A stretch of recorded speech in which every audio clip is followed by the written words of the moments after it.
varias formas de amortiguar, tamponar o ponerle un buffer a esta carga ácida. Vimos que la primera defensa es los buffers extracelulares, que va a iniciar en los primeros minutos y más o menos va a durar su acción 4 horas. Y el principal buffer extracelular es dióxido de carbono con bicarbonato, o también ácido carbónico con bicarbonato. En segundo lugar salen los buffers intracelulares, y dentro de los buffers intracelulares vimos que teníamos a las proteínas, al hueso y a la hemoglobina, el glóbulo rojo. ¿Se acuerdan? Ellos también salen en los siguientes minutos y más o menos su acción dura alrededor entre 8 a 10 horas.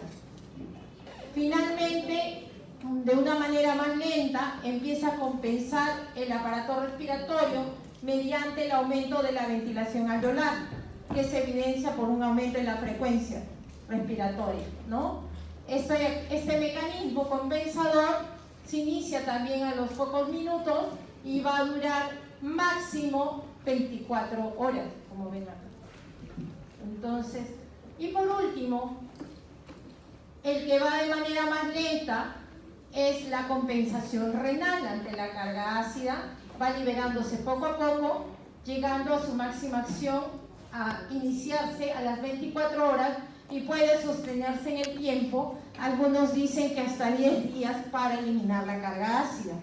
Si miramos ahí en esa gráfica, nos vamos a dar cuenta de que el principal regulador del equilibrio ácido-base termina siendo el riñón. Si bien participan todos, el que finalmente lo va a regular, especialmente cuando persiste el cuadro clínico, es el riñón.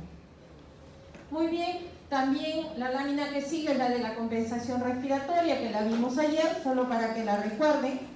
Ahí está, la acidosis metabólica. Esa acidemia, que es el pH ácido, va a estimular a los quimiorreceptores de la respiración, que están a nivel periférico, con un aumento de la ventilación alveolar, ¿no? Lo normal es que sean 5 litros por minuto, eso acuérdense. Después empieza, como vimos, de manera más lenta, a 1 o 2 horas de cuando ha habido la carga ácida, y su máximo efecto a las 24 horas. Cuando hay acidemia grave, este factor compensador, la compensación respiratoria, es capaz de aumentar su ventilación alveolar hasta 30 litros por minuto, como ven ahí. Y la evidencia clínica es la respiración de Kussmaul 1.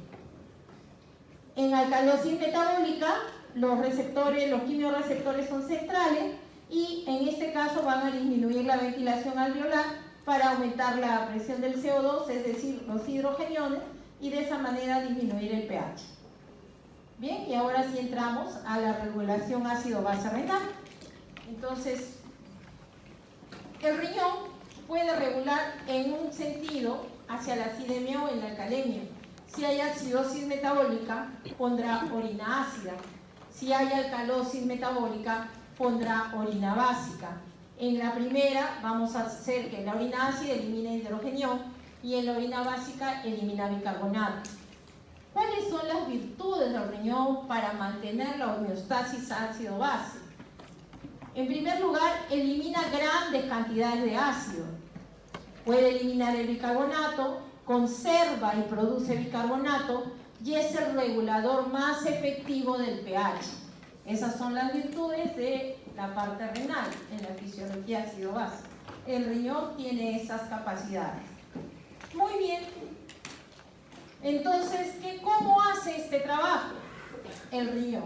Primero, que es capaz de reabsorber el bicarbonato filtrado, más o menos 4.300 miliequivalentes por día. ¿Cómo sale eso? ¿Se acuerdan que hemos dicho que la concentración de bicarbonato plasmático es 24 miliequivalentes por litro? Eso lo vamos a multiplicar por el agua corporal total y con eso vamos a tener cuánto bicarbonato hay, ¿no? Pero especialmente lo que está en el extracelular, que es lo que va a llegar al túbulo renal.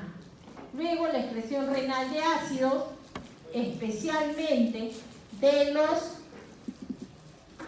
no carbónicos, que son del producto de las proteínas, van a ser eliminados diariamente entre 50 y 100 miliequivalentes por día. ¿Qué más tenemos? Esto se hace gracias a dos mecanismos a nivel renal, la acidez titulable y la acidez no titulable, que la vamos a ir viendo en unos momentos. Entonces tenemos la excreción neta de ácidos a nivel de la orina, va a ser igual a acidez titulable más lo que viene a ser el amonio menos el amoníaco urinario, para saber cuánto ácido se eliminó, ¿no? Muy bien, ¿qué pasa? Primero vamos a ver cómo es la reabsorción del bicarbonato. Se dice reabsorción, pero en la forma práctica el bicarbonato se regenera, porque no se reabsorbe como tal. O sea, no es bicarbonato que pasa de la luz tubular a la célula tubular y luego pasa al capilar peritubular, ¿no? Pero ahora vamos a ver que para efectos prácticos siempre vamos a usar el término reabsorción, pero hoy vamos a conocer cómo es el mecanismo. ¿Qué pasa con el bicarbonato? De esos 4.300 miliequivalentes por día que llegan en el ultrafiltrado, atravesando la cápsula de Bowman, el 85% va a ser regenerado o reabsorbido en el túbulo proximal. Como ven acá, un 10% en la rama ascendente gruesa de Henry, un 4.9% en el colector, ¿no? Y básicamente en estado estable más o menos se elimina 1 miliequivalente por día de bicarbonato.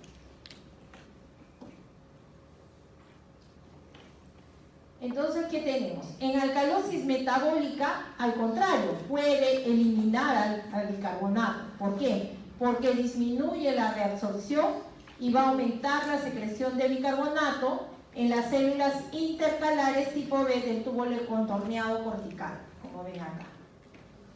Ahora les voy a hablar de lo que hemos dicho, que el riñón tiene dos mecanismos para eliminar la carga ácida, la acidez titulable y la no titulable.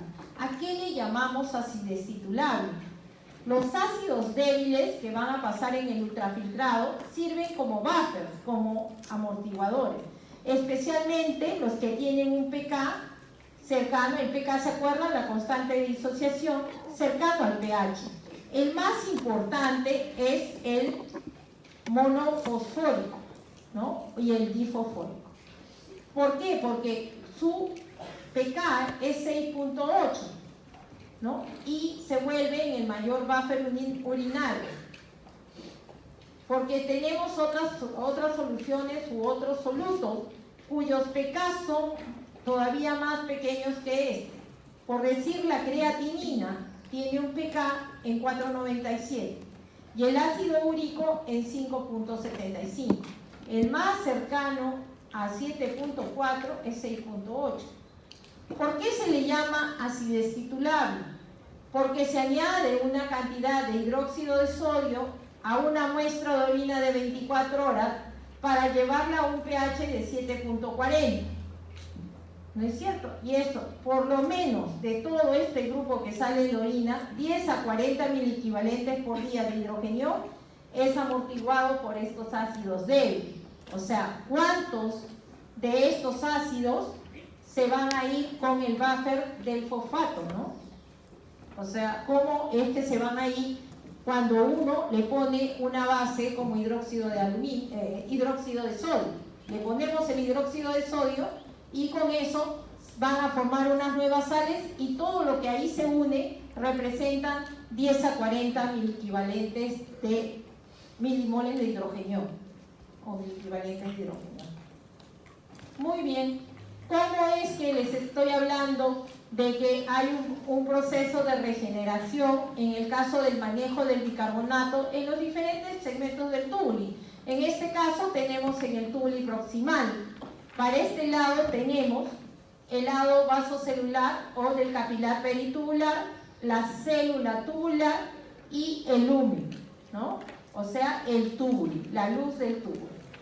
Entonces, aquí viene el ultrafiltrado que ha pasado por la cápsula de Bowman, como ven acá, ha venido, aquí está el bicarbonato, acá miren, ¿qué está pasando siempre? Miren, acá hay una antiporta, sodio e hidrogenio, como ven aquí en la figura.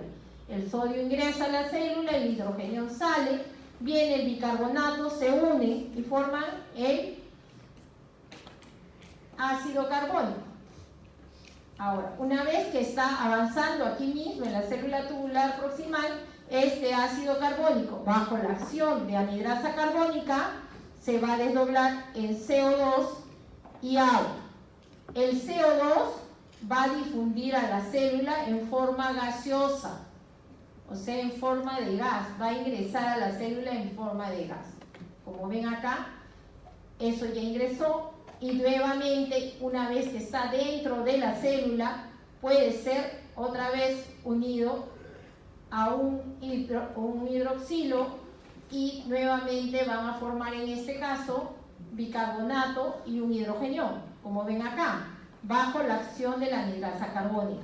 Entonces, este bicarbonato que vimos acá, que primero se unió al hidrogenio e hizo el ácido carbónico, luego se desdobló para acción de anhidrasa carbónica y difundió como CO2, nuevamente se regenera dentro de la célula en bicarbonato y en este caso va a ser reabsorbido hacia el capilar peritubular una vez que se regeneró, y otra vez se va a generar este hidrogenio que nuevamente saldrá para seguir produciendo el mismo efecto. Pero este hidrogenio no necesariamente se va a unir siempre al bicarbonato, también puede unirse ¿a quién? Al ácido fosfórico y al amonio, ¿no? Al amonio. Como ven, NH3 más el hidrogenio NH4, y de esta forma, en esta forma, se va a eliminar en la orina. Acidez titulable y no titulable. Muy bien, como han visto ahí, eso siempre se va a dar en cualquiera de los segmentos. Ahora, si vamos avanzando y vamos hacia los túbulos distales, ¿qué tenemos en acidificación distal? Que básicamente se va a dar en el túbulo colector, allí se va a manejar, y ocurre en las células intercalares, en el túbulo colector cortical y en el túbulo colector medular interno y externo. Y aquí la secreción de hidrogenio va a estar mediada por una bomba hidrogenión ATPasa o también una bomba hidrogenión potasio ATPasa, que secretan hidrogenio y reabsorben potasio. ¿Se dan cuenta? Es otra manera de manejar ahí la carga neta o la excreción neta de ácido. La electronegatividad en este segmento se va a mantener por la secreción de cloro, porque acuérdense que el cloro es un elemento de carga negativa. Las células transportadoras de hidrogenio no transportan sodio en el túbulo distal, pero son influenciadas por la reabsorción de sodio en las células principales. La gradiente eléctrica que se genera por el movimiento de estos solutos va a afectar el manejo de los ácidos en dos vías. Se puede acumular hidrogenio en el lumen y facilita la reabsorción pasiva del bicarbonato, porque dice, la salida de un bicarbonato, de un hidrogenio, va a generar un bicarbonato al interior para que pase al capilar peritubular. Y por otro lado, la salida de bicarbonato, que es mediado por el intercambiador cloro-bicarbonato en la membrana vasolateral, arriba, va a retornar este bicarbonato a la circulación sistémica, ¿no? Una vez que está ahí, va a ser reabsorbido hacia el capilar peritubular. Muy bien, hasta ahí hemos visto que pasa en el túbulo proximal, que es donde se reabsorbe, entre comillas, pero en realidad es una regeneración del bicarbonato. ¿Qué pasa con la acidez titulable? Que es a través del ácido fosfórico. Y ahora vamos a ver la excreción de amonio. La excreción de amonio es muy importante en el manejo de la carga ácida, porque es el más versátil, el que es capaz de eliminar cargas gigantes de ácidos, de hidrogenio, cosa que los otros no pueden hacer, ¿ya? Y también son responsables básicamente de la eliminación del metabolismo de las proteínas, o sea, de los ácidos no carbónico. ¿Qué tenemos? Se va a formar según las necesidades. La producción del amonio por las células tubulares las va a formar las células tubulares, van a difundir al lumen y ahí, como hemos visto en el túbulo proximal, lo que les mostré, se combina con el hidrógeno y forma el amoníaco, que es un lípido insoluble. Ahí ya se vuelve un lípido insoluble y ya no puede regresar a la célula, tiene que ser eliminado en la orina. ¿Está bien? Entonces, el amoníaco producido en las células tempranas del túbulo proximal también tenemos. El amoníaco es también parcialmente reabsorbido en el asa ascendente de Henle, pero porque se disocia, y el amonio es reciclado dentro de la médula renal. ¿Se acuerdan? En asa de Henle, mecanismo de contracorriente, también tiene una influencia en el manejo de la carga ácida. La concentración de amonio en el intersticio medular permite su salida al lumen del túbulo colector medular y es atrapado como NH4. ¿Entienden? Para que haya NH3, para poder eliminar el hidrógeno en el túbulo colector medular, es necesario que pueda difundir a través de la médula, como vimos la URI en el mecanismo contracorriente, va desde el lado del asa de Henle hacia el lado del colector, para que pueda haber fuente de amonio, para que finalmente se una al hidrógeno y formen el amoníaco.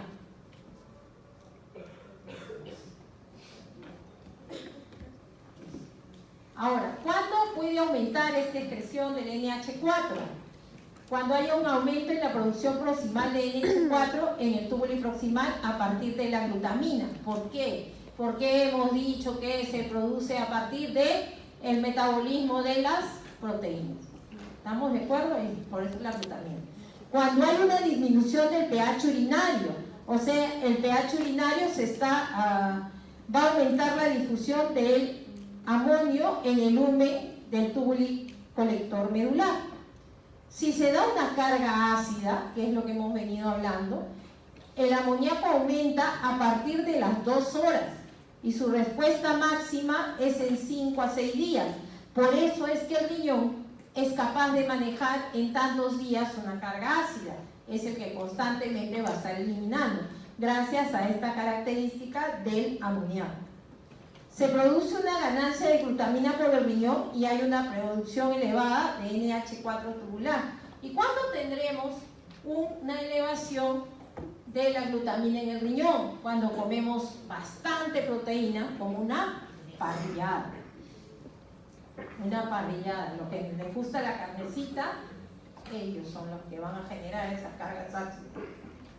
Muy bien. Y hemos hablado del túbulo colector cortical, del túbulo colector medular y de las células alfa intercalada y la beta intercalada. Entonces, a grandes rasgos, no les voy a marear, ahí les va a quedar esto. ¿Qué tenemos? La célula principal que está en el túbulo colector cortical, básicamente va a actuar bajo acción de aldosterona. ¿Y qué vamos a tener? Miren acá. Aquí tenemos que lo que hace aldosterona es reabsorber el sodio y secretar el potasio, como lo ven acá.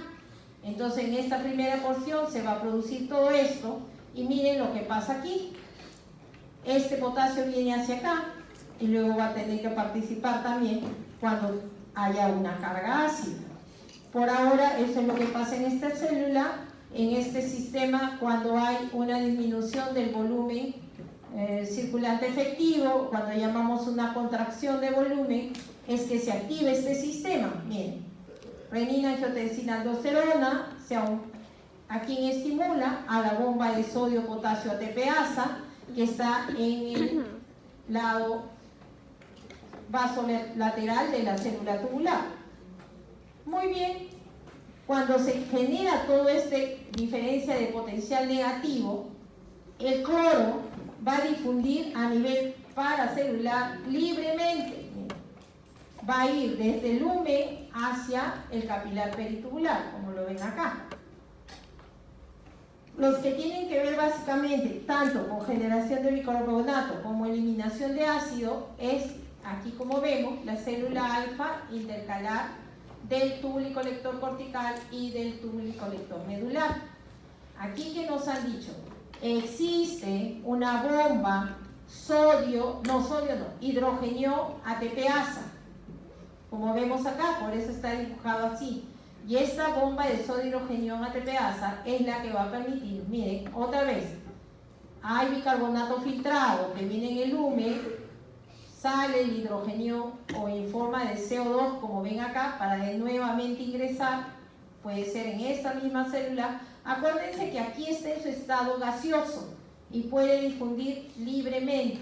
Y otra vez, el agua y el CO2 están presentes dentro de la célula, se van a desdoblar en un hidroxilo y en un hidrogenio. El hidrogenio nuevamente puede salir otra vez cuando se une con el bicarbonato, harán ácido carbónico, anhidrasa carbónica actuará, otra vez CO2 se libera y va a difundir en la forma gaseosa. Por otro lado, el hidrogenio también se puede unir al ácido fosfórico, como vemos aquí, y también puede unirse al amonio y pasar como amoníaco. Y si se dan cuenta, esto mismo se produjo en el túbulo proximal, ¿cierto? Ahora, ¿qué pasa en el otro lado? En el otro lado tenemos en la célula beta intercalada, que aquí sí tenemos un antiporta, ¿no es cierto? Un antiporta quiere decir que va a ingresar hacia la célula tubular un soluto y va a salir otro, ¿no? En el cotransportador o antiporta. Este cotransportador es clorobicarbonato. Ingresa un cloro de carga negativa y sale un bicarbonato de carga negativa. ¿Para cuándo se usa y es efectiva esto? Cuando tenemos alcalosis metabólica. Alcalosis metabólica. Para eso sirve la célula beta intercalada del túbulo colector cortical. Para la carga ácida, la célula alfa intercalada, tanto del colector cortical como el colector medular. Acuérdense eso. Y aquí es un poquito el resumen. Como vimos, se filtró desde el glomérulo y en el túbulo proximal ya hemos visto qué pasaba.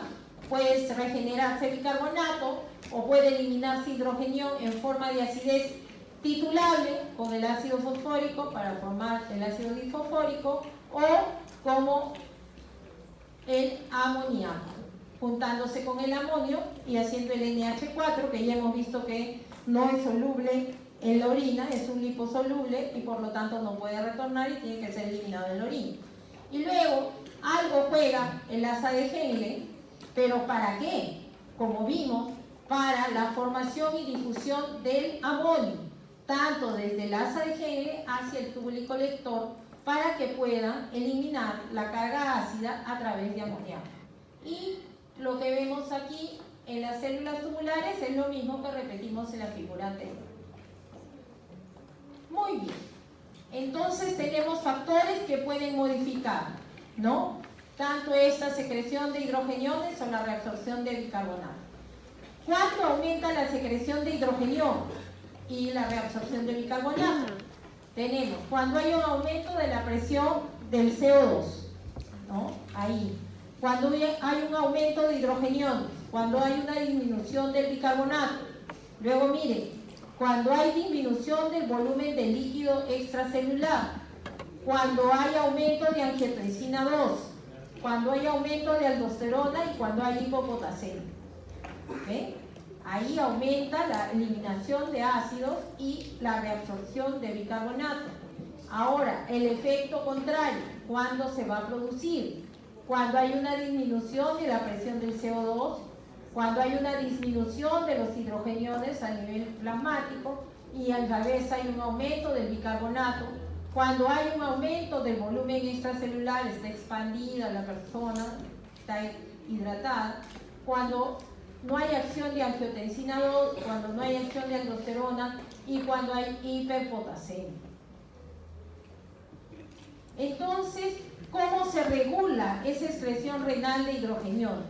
El principal regulador para que sea posible todos estos mecanismos, especialmente el renal, es el pH extracelular. Ese es el que manda. Ese es el que hay que mantener. Y en acidemia, ¿qué se produce? O sea, cuando el pH está menor de 7.35, está en acidemia. Entonces, ¿qué tenemos? Hay un aumento del intercambio del sodio-hidrogenio a nivel luminal, abajo. Hay un aumento de la actividad de la bomba que vimos, hidrogenión ATPasa, que está a nivel luminal en el túbulo colector. Hay un aumento de la actividad del cotransportador sodio 3 bicarbonatos en la membrana vasolateral para que pueda ser reabsorbido el bicarbonato que se ha regenerado. Y hay un aumento de la producción de amoníaco desde la glutamina que vimos desde el comienzo, producto del metabolismo de las proteínas o los llamados ácidos no carbónicos. O ácidos no carbónicos. Implicancias clínicas para avanzar. Una carga ácida aumenta la liberación de calcio del hueso, porque acuérdense que un tampón importante en el hueso, ¿ya? Y por lo tanto, al hacerlo salir, va a aumentar la excreción urinaria de calcio, como ven ahí. Entonces, en estas circunstancias puede formarse cálculos de calcio por los siguientes efectos. Hay un aumento significativo en la excreción del calcio, una disminución en la excreción del citrato por aumento de la reabsorción en el túbulo proximal. El citrato urinario es un inhibidor de la formación de piedra y forma un complejo no disociable con el calcio, y ya no hay calcio libre que precipite con oxalato. Hay una disminución del pH urinario que va a precipitar las piedras de ácido úrico y puede ser nido para piedras de calcio. O sea, primero precipita el ácido úrico y luego el calcio. Hay una disminución gradual de las reservas de calcio en enfermedad renal crónica. Cuando el riñón ha dejado de funcionar, se va descalcificando el hueso por este efecto de querer tamponar a los ácidos, ya que falla la acidez titulable, la no titulable, todo empieza a fallar porque el riñón está fallando. Y aquí tenemos cuando llamamos acidemia y cuando alcalemia. Nuestro pH neutro para nosotros es 7.35 a 7.45 y el medio es 7.40. Cuando tenemos pH ácido, es decir, aumento de los hidrogeniones, se llama acidemia. Y cuando tenemos un pH mayor de 7.45, es un pH alcalino, se llama alcalemia, ¿no? Quiere decir que ha disminuido la concentración de hidrogeniones. Entonces, si vemos la relación entre hidrogenión, pH y bicarbonato, ¿cómo va a ser? Cuando hay acidemia, hay un aumento de la concentración de hidrogeniones, con una disminución del pH y también una disminución del bicarbonato.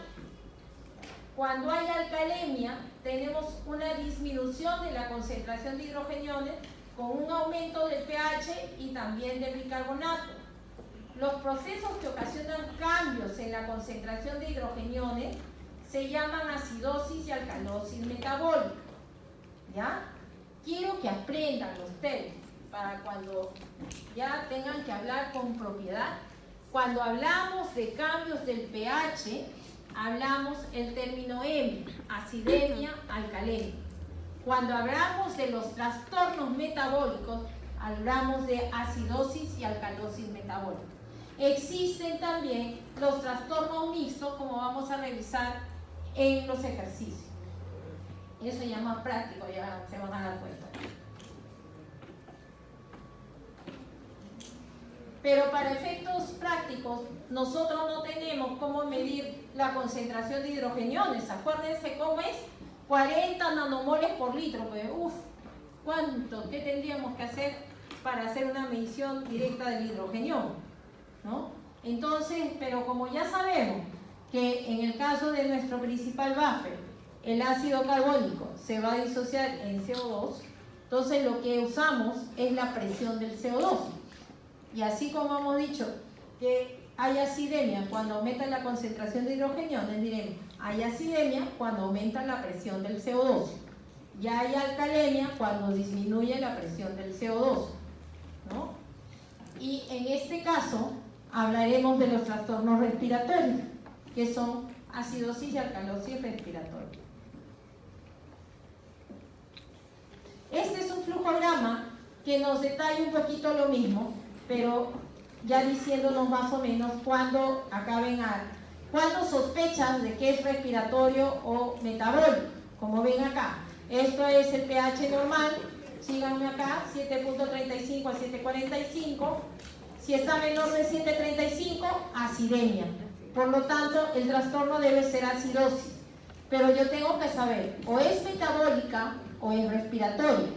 Entonces miro y digo, está disminuida la concentración de bicarbonato en el plasma, por debajo de 22. Ajá, eso es acidosis metabólica. O si no, mido la presión del CO2 y mido. Y digo, ¿ha aumentado la presión del CO2 por encima de cuánto? De 45 milímetros de mercurio. Ajá, entonces estoy frente a una acidosis respiratoria. Así. Ahora vamos al otro lado, donde hay una disminución de la concentración de hidrogeniones y el pH está mayor de 7.45. Entonces estamos frente a una alcalemia. Voy a buscar al trastorno, el trastorno se llama alcalosis. Si hay un aumento de la concentración del bicarbonato mayor de 26, estoy hablando de alcalosis metabólica. Si hay una disminución de la presión del CO2, estoy hablando de una alcalosis respiratoria. Luego, en esta parte central, ustedes ven acá que dice trastornos mixtos. Y dice, presión del CO2 o bicarbonato bajo, presión del CO2 y bicarbonato aumentado, o aumento del yato aniónico. Estos son los mixtos. Ahora los vamos a revisar. Y entonces tenemos la acidosis metabólica, ya sabemos más o menos cómo es que ocurre. Miren, puede ser producida por cualquiera de estas causas: diarrea, vómito, contenido intestinal, la cetoacidemia, la acidosis láctica, también por un defecto, ¿no? Pueden ser producidos también. Aquí, ¿qué vamos a tener como vías? Miren ustedes, cuando hay una disminución de la concentración del bicarbonato, hay aumento del hidrogenión. Este hidrogenión va a estimular a nivel del sistema nervioso los quimiorreceptores periféricos para que el aparato respiratorio aumente la ventilación alveolar a través del incremento de la frecuencia respiratoria. Y a nivel renal lo que vamos a tener es eliminación de la carga ácida, ya sea por acidez titulable, no titulable, y para compensar la reabsorción o regeneración del bicarbonato, para tratar de volver al estado estable. Se salió a la antigüedad.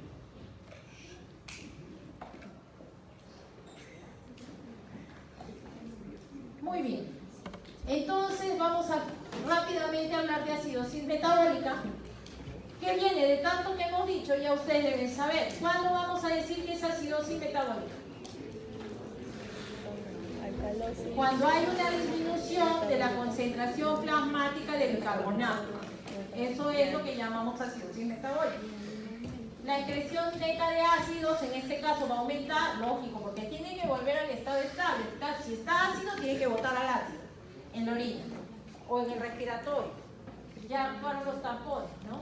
La respuesta máxima en 5 a 6 días con aumento de la excreción de amoníaco, como ven, el NH4. La acidez titulable, ya hemos visto, está limitada por la cantidad de fosfato en la orina. Lo que ya se vuelve sal ya no puede tamponar. Es incrementado por la inhibición de la reabsorción proximal de fosfato. Una excepción a esta regla ocurre en la cetoacidosis diabética, donde sí actúa un poco más. Y se mantiene, trata de mantener el estado estable. Ahora, ¿cuándo decimos que es alcalosis metabólica? ¿Cuándo? Cuando hay un aumento de la concentración de bicarbonato plasmático. La respuesta normal, cuando haya alcalosis metabólica, será eliminar el bicarbonato en la orina. ¿No es cierto? Eso es lo normal. Aumenta, entonces aumenta la excreción renal de bicarbonato. ¿Por qué? Porque disminuye la reabsorción de bicarbonato y la secreción en el túbulo colector cortical. La bomba que hemos hablado, ¿se acuerdan? La hidrogenión ATPase en la membrana vasolateral y luminal también baja su capacidad para disminuir la reabsorción y que pase al capilar peritubular.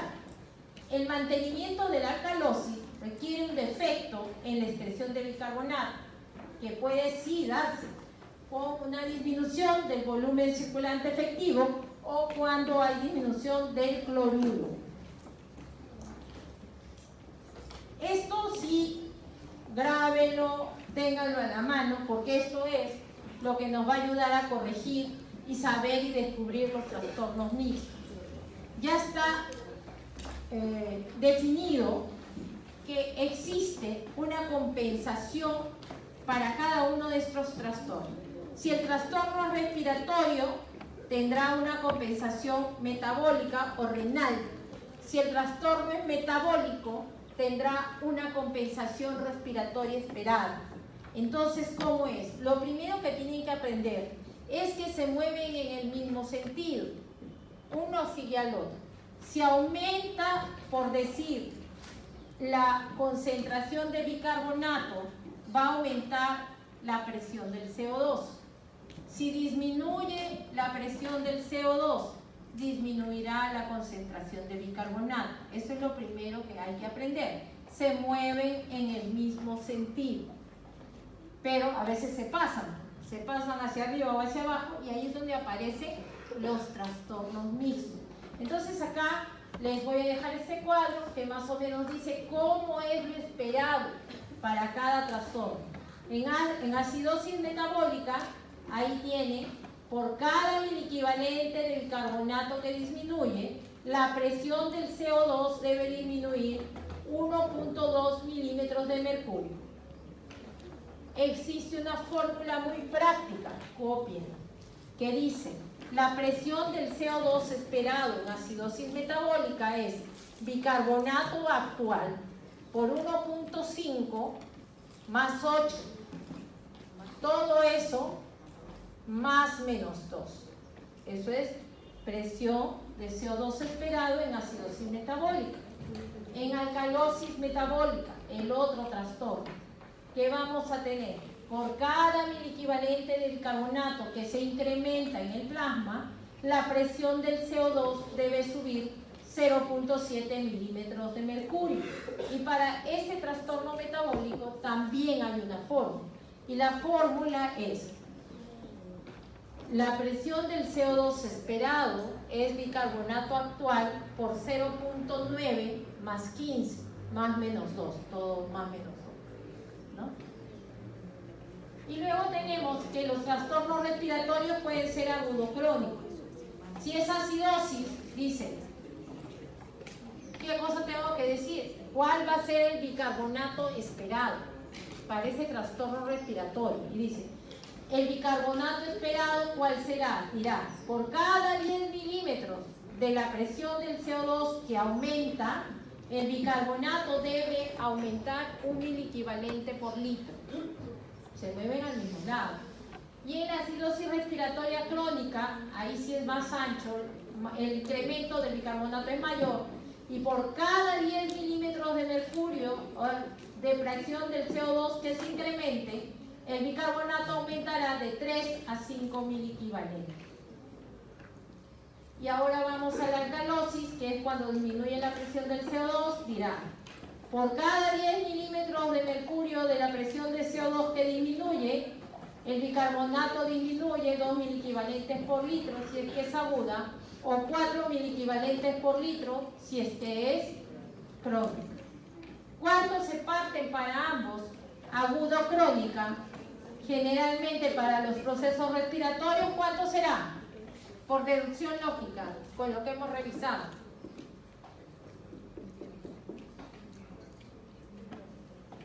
...24 horas, acuérdense.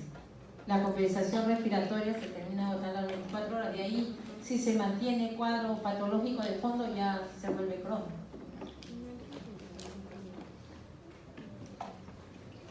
Muy bien. Ahora, antes de llegar a los ejercicios, ¿qué tenemos? Diagnóstico de un disturbio ácido-base. lo primero que tenemos que hacer es verificar el pH arterial. Es lo primero que vamos a mirar. Luego, si mi pH se está moviendo hacia la acidemia, miraré cuánto está el bicarbonato o cuánto está la presión del CO2. ¿No es cierto? Porque con eso lo voy a identificar. Y yo podría hacer aplicación de estas fórmulas que revisamos, ¿se acuerdan? La ley de acción de masa, la ecuación de Henderson, la de Henderson-Hasselbalch o el homograma ácido-base. Eso es para comprobar que la máquina de los gases arteriales está trabajando bien y que me está dando unos resultados adecuados a esos pacientes. Luego, el segundo lugar es identificar el disturbio primario. Si mi pH arterial ha variado, ¿quién fue el que ocasionó el cambio? ¿O fue un trastorno metabólico o respiratorio? ¿No? Y en tercer lugar, distinguir un desorden primario compensado o mixto. Las compensaciones, a partir de hoy, el día de hoy y para toda su vida, en disturbio ácido-base son: si el disturbio es respiratorio, su compensación es renal. Si el disturbio es metabólico o renal, su compensación es respiratoria. No existe pH compensado, ese no existe, ese término no hay, porque un pH que está dentro de lo aparentemente normal, con trastornos de ácido-base, lo que te está diciendo es que el pobre paciente tiene doble trastorno, tiene doble problema y no está compensando nada. Al contrario, está más delicado. Igual, para definir cuáles de los trastornos son los primarios, tenemos el anion gap y tenemos lo que ven ahí, el normograma ácido-base, que no me acuerdo si les traje la foto de eso. No, ya no les traje nada. Y hasta ahí hemos llegado. ¿Ya? Ahora vamos a pasar rapidito a los ejercicios. No se me asusten. Ya, les voy a poner el primer ejercicio.